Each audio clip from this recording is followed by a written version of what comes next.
మానవ హక్కుల వేదిక, భారత నాస్తిక సమాజం, ఉమ్మడి విజయనగరం జిల్లా శాఖకు ప్రధాన బాధ్యత వహిస్తున్న నేను అనగా బంకురు జోయినాయుడును కొత్తగా ఎన్నికైన కేంద్ర రాష్ట్ర ప్రభుత్వాలకు కొన్ని విన్నపాలు చేయాలనుకుంటున్నాము. ముఖ్యంగా విద్య, వైద్య రంగాలను ప్రైవేట్ రంగాన్ని కాకుండా పూర్తిగా ప్రభుత్వమే నిర్వహించాలి. అప్పుడు మాత్రమే పేదవాడు ధనికుల తేడా లేకుండా అందరికీ విద్య, వైద్య సౌకర్యాలు అంతాయని మేము మానవ హక్కుల వేదిక తరఫున, భారత రాష్ట్ర సమాజం తరఫున కేంద్ర రాష్ట్ర ప్రభుత్వాన్ని డిమాండ్ చేస్తున్నాం. మరి పాలకులు కొత్తగా వచ్చారు, ప్రజలు విశ్వాసంతో ఎన్నుకున్నారు, కేంద్ర రాష్ట్రంలో ప్రభుత్వాన్ని మార్చారు. ఈ ప్రభుత్వం బీజేపీ ప్రభుత్వానికి మద్దతు ఇచ్చింది. మరి ఈ పరిస్థితుల్లోని అనేక అంశాలని చక్కదిద్దుకోవాల్సిన బాధ్యత ఈనాడు రాష్ట్ర పాలకులకు ఉంది.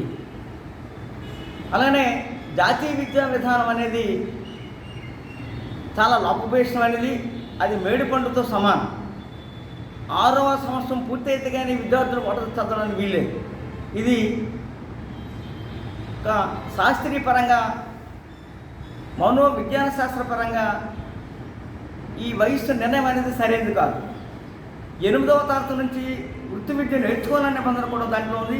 దానివలన కుల వృత్తులు నేర్చుకోవాలంటే కుల వ్యవస్థ బలపడే అవకాశం ఉంది.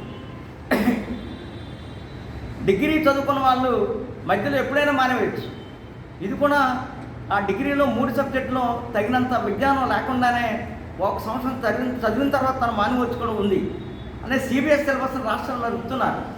ఇది కూడా సరైనది కాదు. రాష్ట్రానికి స్వేచ్ఛ ఉండాలి. ఒకే దేశము, ఒకే సిలబస్, ఒకే భాష పద్ధతి సరైనది కాదు. మాతృభాషలో విద్యా బోధన జరగాలని చెప్తున్నారు, కానీ సిబిఎస్ఈ సిలబస్ కానీ అమలైతే మాతృభాషలో విద్యా బోధన చేయడానికి అవకాశం ఉండదు. అందువలన డిఎస్సీ నేమ్ కూడా ఉండదు. మరి అక్కడ స్కూల్ కాంప్లెక్స్ లెవెల్లోనే పెత్తందారులే ఉపాధ్యాయులు నియమించుకోవచ్చు అనే నిబంధన కూడా ఉంది. ఇన్ని లోపాల్లో ఉన్న జాతీయ విద్యా విధానం 2020ని వెంటనే రద్దు చేసి దాని స్థానంలో 1964-66 కొట్టారి కమిషన్ సిఫార్సును అమలు చేయాలని మేము డిమాండ్ చేస్తున్నాం.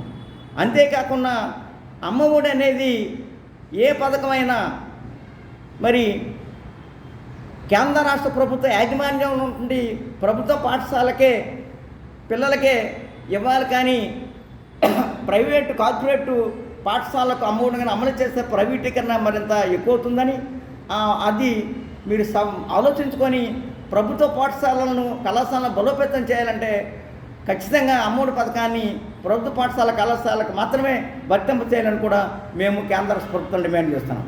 అలాగనే భారత నాస్తిక సమాజం తరఫున కూడా కొన్ని విషయాలు మీడియా ముందు ఉంచదలుచుకున్నాం. ఈనాడు మరి మేధావులు సైతము, చదువుకున్న ఉపాధ్యాయులు, ఉద్యోగులు, ఐఏఎస్ అధికారులు, ఐపీఎస్ అధికారులు సైతము దేవుడి మీద చాలా ప్రగాఢమైన విశ్వాసం పెట్టుకున్నారు, మూఢనమ్మకాలు నమ్ముతున్నారు. ఇది సరైనది కాదు.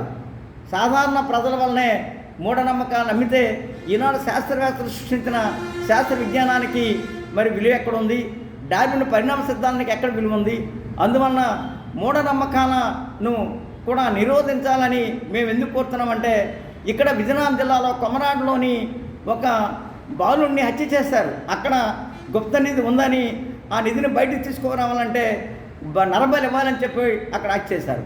విజయనగరము కలెక్టర్ ఆఫీసుకు ప్రాంగణం దగ్గరే మరి చేతబడి ఉందని ఒక ఆవిడను ఒక ఆయన వెంట తరిమి మరి చేయి నరికిశాడు. ఆవిడ పరిగెత్తుండగా అది కత్తిని ఇసిరి కూడా ఆవిడని చంపిస్తారు. అంటే ఇంత దారుణమైనటువంటి విజయనగరంలో గురుజాడ పుట్టినటువంటి ఈ జిల్లాలో, ఎంఆర్ అటానమస్ కాలేజీ ఉన్నటువంటి ఈ జిల్లాలో, జిల్లా కేంద్రంలో ఇటువంటి మూఢనమ్మకాలు ఉన్నాయంటే భారత రాష్ట్ర సమాజం ఆశ్చర్యపడుతుంది.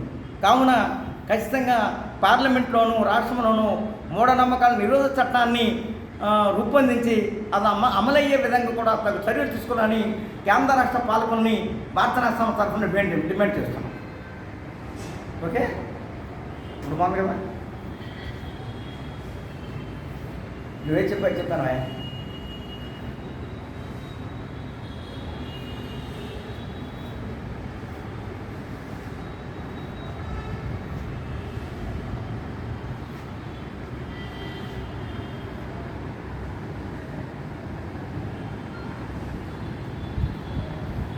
రాంబాబు